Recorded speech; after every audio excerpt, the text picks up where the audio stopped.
Hello students, हमारे इस channel में आप सभी का स्वागत है।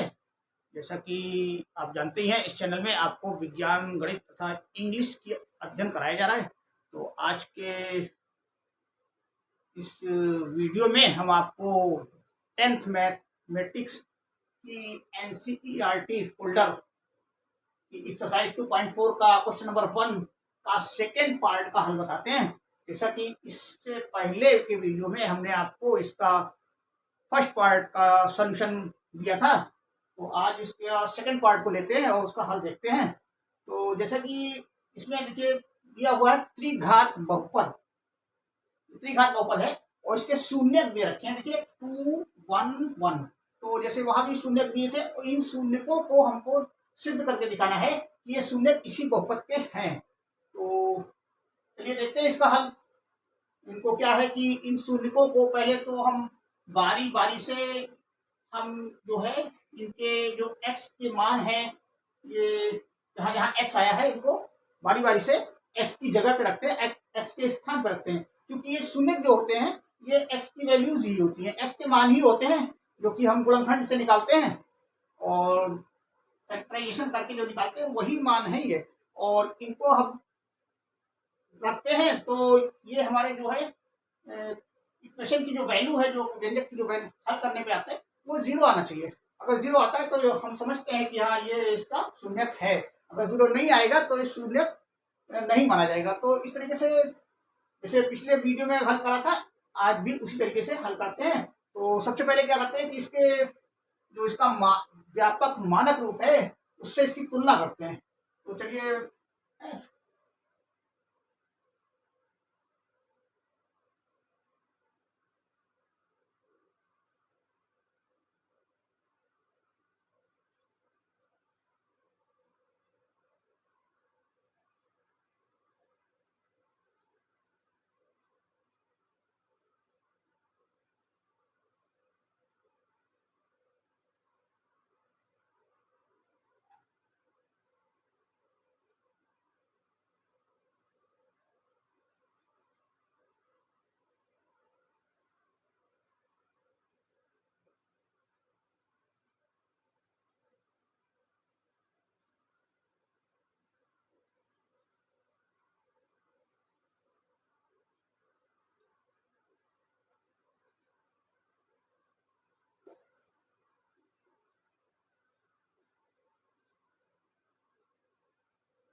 देखिए, सर्वप्रथम बहुपद की इसके व्यापक मानक रूप से तुलना करने पर, जो कि इस प्रकार है इसका मानक रूप।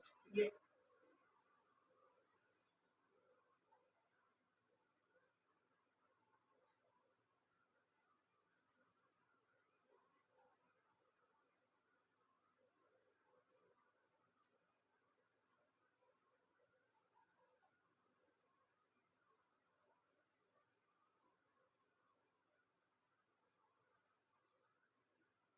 हाँ, तो देखिए ये इसका मानक रूप है।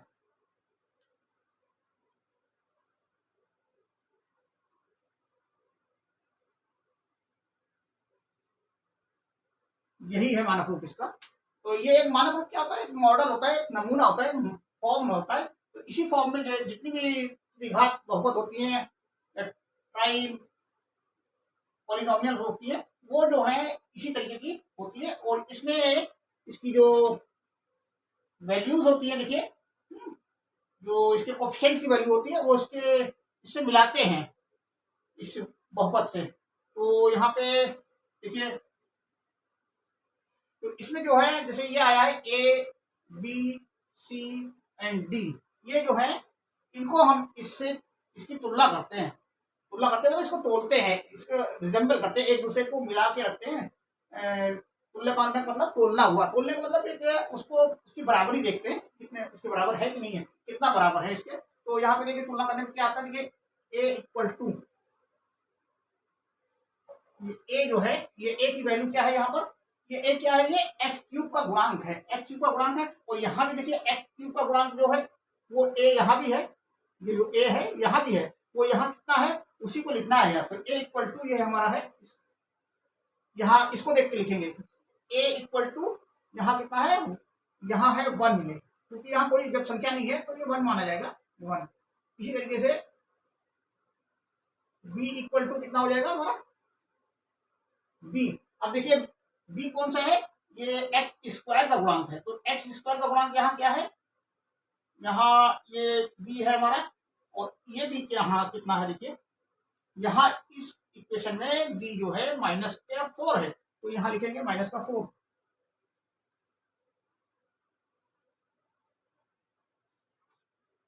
ये हो गया। अब देखिए c कितना है यहाँ पर, तो ये हो जाएगा आपका c इक्वल टू है +5 है c, और आपका ये d आ रहा है -2, ये -2, इसका ये d हो गया। तो अब ये इसके मानक रूप से इसकी तुलना हो गई। तो अब हमें क्या करना है, बारी बारी से इसके शून्यकों को, जो कि शून्य किसके हैं, ये 2 है 1 है 1 है, त्रिशून्यक है, तो किसी भी त्रिघात बहुपद के 3 ही शून्यक हुआ करते हैं, जैसा कि द्विघात बहुपद के 2 शून्यक, चतुर्थ घात बहुपद के 4 शून्यक, तो इसी तरीके से यहाँ पर त्रिघात बहुपद के 3 शून्यक ही होंगे। अब ये 3 शून्यक जो है ऑलरेडी दे रखे हैं, तो इनको हमें सत्यापित करना है ये इसी बहुपद के शून्यक हैं। तो इसके लिए क्या करेंगे, बारी बारी से इन शून्यकों को x के स्थान पर रख करके इसकी कैलकुलेशन करेंगे, इसकी गणना करेंगे। अगर इससे गणना करने पर इसके मान जो है पूरी समीकरण का 0 आ जाता है, तो हम समझेंगे कि ये इसका शून्यक है। तो चलिए करके देखते हैं।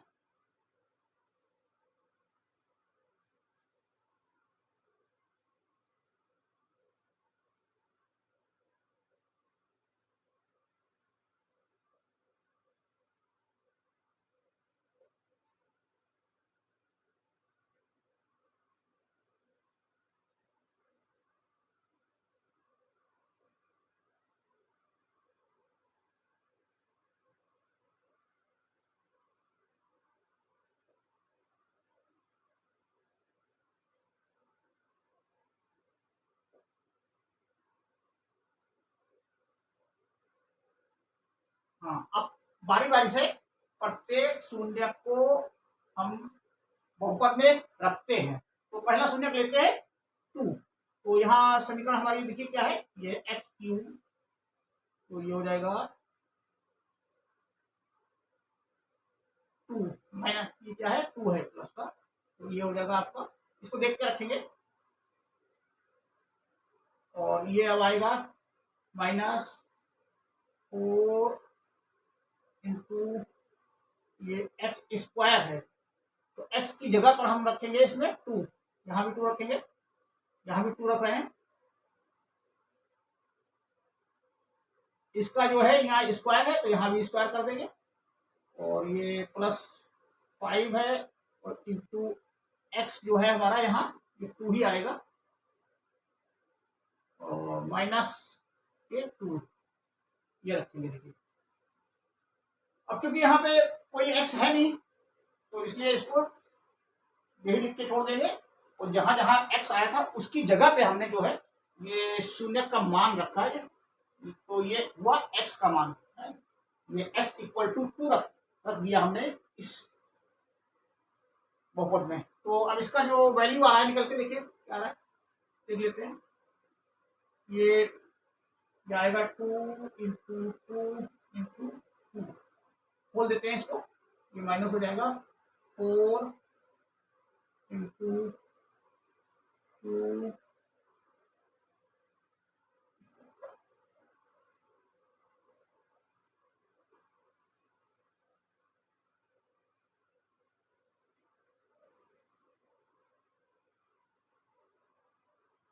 ये आएगा। तो अब इसको हल करके रख लेते हैं, तो ये हो जाएगा 8 माइनस 16, और ये प्लस के आपको होगा 10 और -2, ये हो जाएगा। तो देखिए इसको जो है प्लस प्लस की संख्या और माइनस माइनस की संख्या यहाँ पे 8 कर देते हैं, तो ये प्लस का है 10 और माइनस का है 8, तो ये हो गया आपका के 18। अब ये 16 है माइनस का और माइनस के 2 है, तो ये भी माइनस के 18 हो जाएंगे। तो ये देखिए कैंसिल कर दे रहे हैं एक दूसरे को, ये निरस्त कर दे रहे हैं या इसमें से घट जा रहा है, ये कहेंगे। तो क्या आ गया, शून्य आ गया। देखिए तो पहला शून्य आ गया, पहले शून्य को रखने पर हमको शून्य प्राप्त हो गया। तो इसका मतलब ये इसका शून्य है, इस बहुपद का शून्य, ये दो जो है इस बहुपद का शून्य है। इसी प्रकार से अब 1 को रखेंगे हम।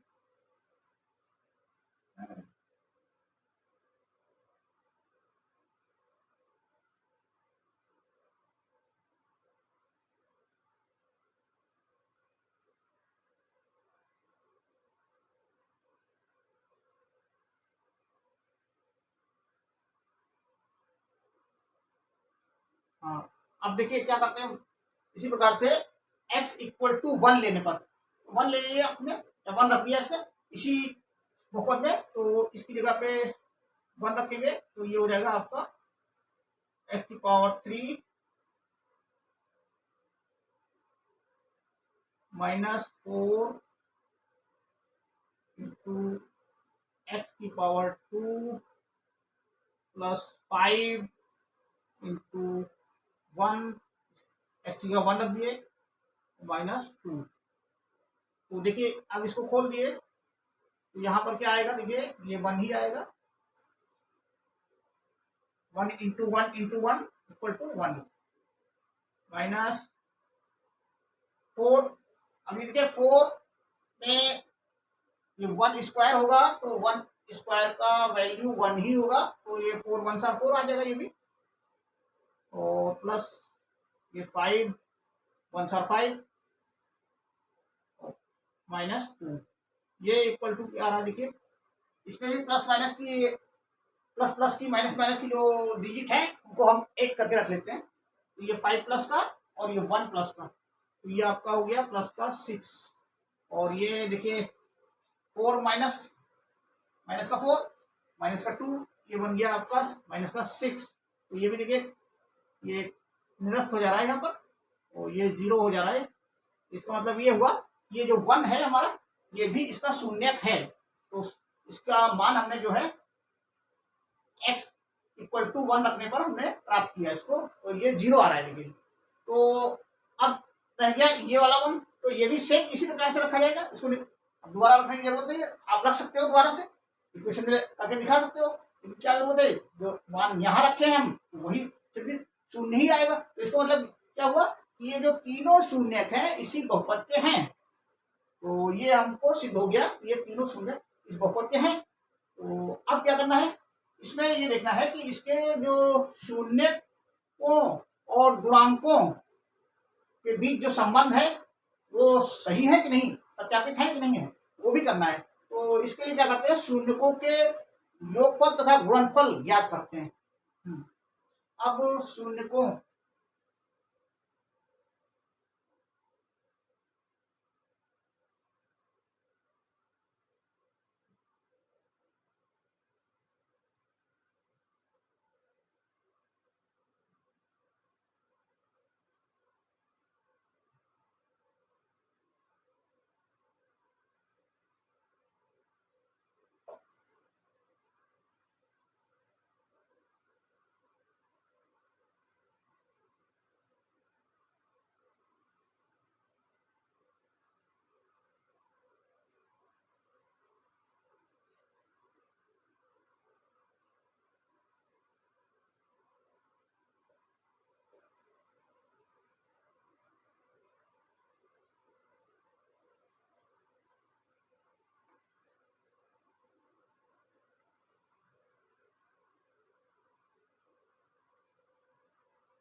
हाँ, अब क्या करते हैं, शून्यकों तथा गुणांकों के बीच संबंध सत्यापित करने के लिए शून्यकों का योगफल तथा गुणनफल ज्ञात करते हैं। तो यहाँ पे देखिए शून्यक हमारे जो है 3 है, तो तीनों को हम अल्फा बीटा गामा मान लेते हैं। तो पहला शून्यक है हमारा अल्फा 2, गामा है अल्फा है 2, बीटा है 1 और गामा भी 1 है। तो शून्यकों का योगफल देखते हैं पहले। अतः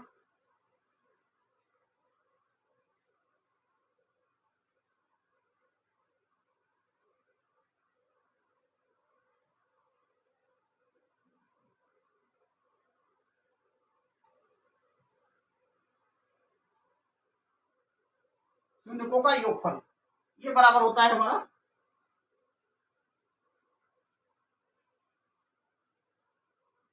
माइनस बी अपॉन सी के।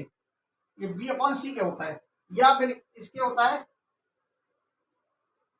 एक्स स्क्वायर का गुणा माइनस एक्स स्क्वायर का गुणांक अपॉन एक्स क्यूब का गुणांक।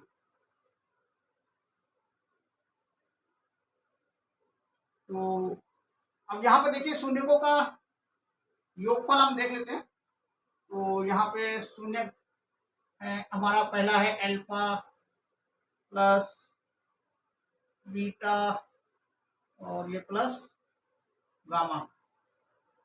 तो alpha beta gamma equal to हो जाएंगे हमारे माइनस बी अपॉन सी के। तो ये यहाँ देख लेते हैं, अल्फा की जगह हमने रख दिए, इसका अल्फा हमारा 2 है, यहाँ आ गया ये 2, बीटा है 1, गामा भी 1। तो ये हो जाएगा आपका माइनस सी अपॉन माइनस बी अपॉन सी।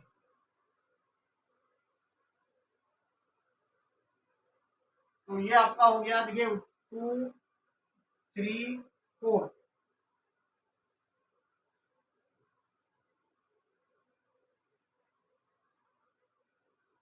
इसका मान रख दिए, ये 4 जो है बराबर माइनस के। यहाँ देखिए क्या है माइनस बी, तो माइनस का 4 है इसकी जगह पे, और सी जो है हमारा 1 है। तो ये आ रहा है आपका माइनस 4। तो अब इस तरीके से भी आ रहा है देखिए माइनस बी अपॉन सी।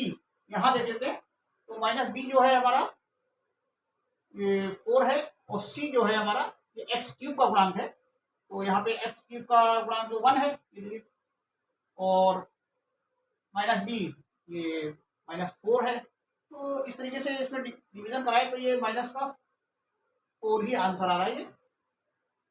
तो इसका मतलब ये हुआ ये सही है। अब इसी तरीके से शून्यकों का गुणनफल देख लेते हैं। यहाँ देख लेते हैं शून्यकों का गुणनफल।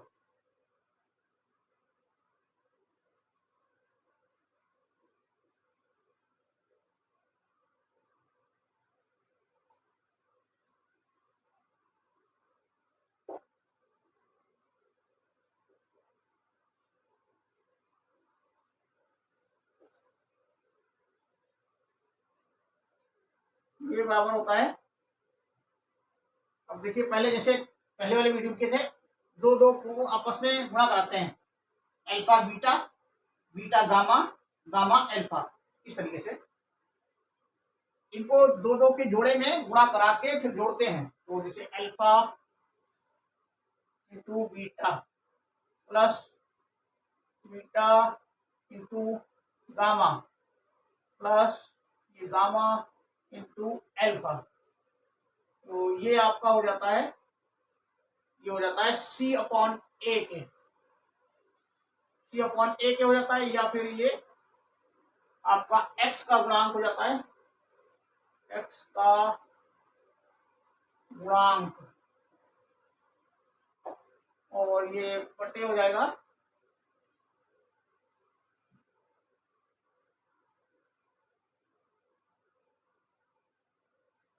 एफ क्यूब का गुणांक।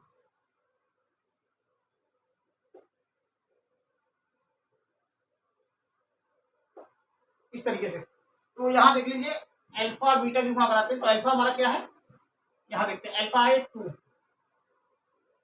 बीटा क्या है 1, और फिर प्लस बीटा देखिए क्या है हमारा यहाँ पे, बीटा बीटा है 1, और गामा भी है 1, ये गामा, और फिर प्लस गामा अल्फा से कराएंगे तो गामा हमारा 1 है, और इंटू अल्फा हमारा जो है ये 2 है।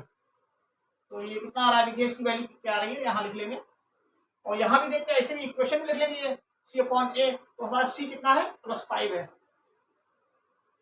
ये, और ए है हमारा 1, ये एक्स का गुणांक, और एक्स क्यूब बटे एक्स क्यूब का गुणांक भी हो जाता है, इस तरीके से देख लीजिए। तो अब इसकी वैल्यू रख लेते हैं, तो ये 2 हो जाएगा, 2 1 2, और प्लस 1 1 1, और प्लस 2 1 2, तो ये आ रहा है आपका 2 + 2 4 + 1 5, ऐसे भी आ रहा है 5/1।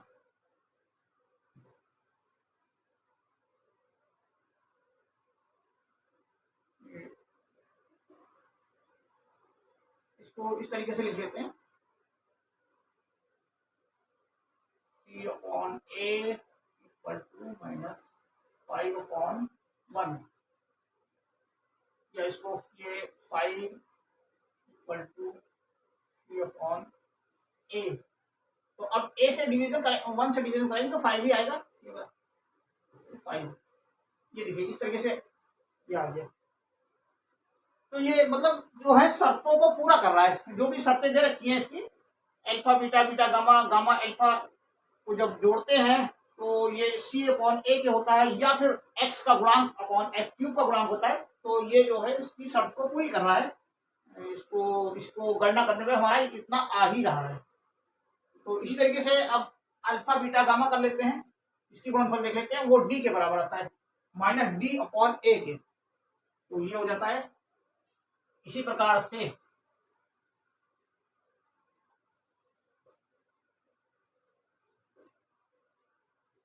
Alpha into beta into gamma, ये देखिए हो जाता है आपका -d/a, या फिर ये हो जाता है अचर पद, माइनस अचर पद जो डिजिट में होता है वो पद, अपॉन एक्स क्यूब का गुणांक,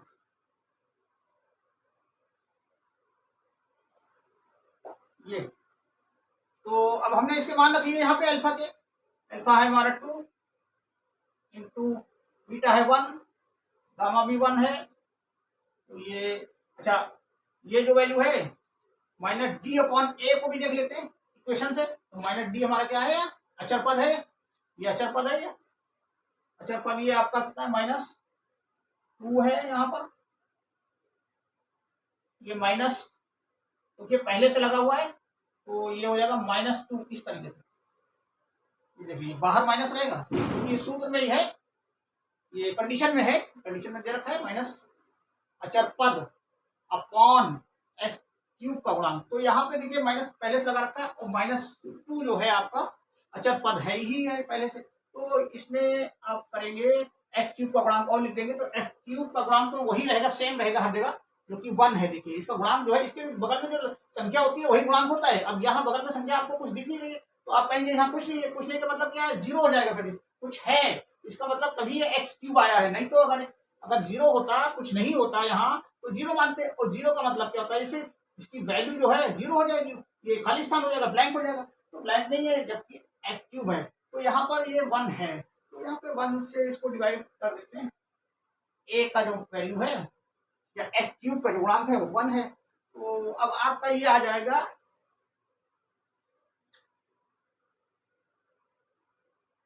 ये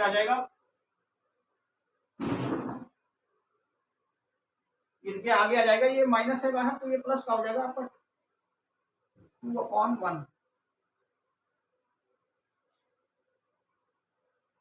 तो इस तरीके से ये हमारा जो है ये सिद्ध हो जाता है, और इसके मानक रूप को ध्यान में रखते हुए शून्य को तथा गुणांकों के बीच में संबंध भी स्थापित हो जाता है। तो आज के वीडियो में हम यहीं तक रखते हैं, जो कि इसका हल प्राप्त हो जाता है हमको, और अगले किसी वीडियो में फिर दूसरे क्वेश्चन को लेंगे और उसका हल बताते रहेंगे इसी तरीके से। तब तक के लिए आप चैनल को लाइक तथा सब्सक्राइब करने में मदद करिएगा। धन्यवाद। चलो।